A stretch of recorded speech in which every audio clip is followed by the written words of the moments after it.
Un peu de dénivelé, de l'herbe, le terrain d'entraînement est parfait pour cet équipage de l'association Roulion. 4 coureurs encadrent Olivier sur sa Joëlette. Des sportifs aguerris, il faut dire que l'exercice est loin d'être facile. C'est surtout celui qui est derrière, c'est assez physique. Ouais. Celui qui est derrière, il faut qu'il pousse un peu plus que les autres. Ouais. Donc on se relaie relativement souvent à l'arrière parce que je dirais c'est 20-25% d'effort en plus.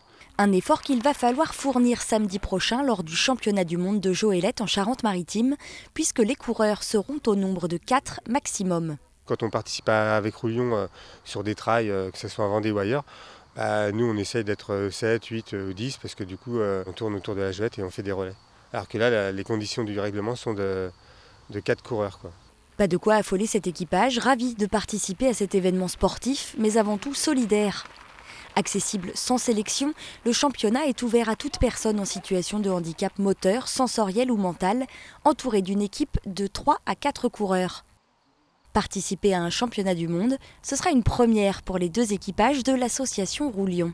Ça met des étoiles plein les yeux, donc dès qu'on en a parlé, là en l'occurrence Paul qui doit le faire avec nous, un petit enfant de 7 ans, elle avait les yeux qui brillaient, quoi. Donc quand on dit championnat du monde à un enfant, ça évoque tout de suite plein d'images, plein de choses. Et les 13 km de la course pour le titre mondial n'effraient pas Jérôme, habitué des longues distances. On a même fait un marathon, le marathon du Médoc, il y a quelques années. C'est des expériences extraordinaires à chaque fois, aussi bien pour l'équipage que pour le passager.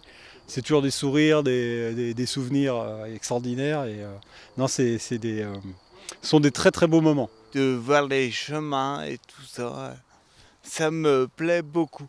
Je faisais du VTT avant et je redécouvre ce que je voyais en VTT. Les 2 équipages vendéens courront donc samedi prochain aux côtés de 96 autres équipes, parmi eux des Norvégiens, des Italiens ou encore des Suisses.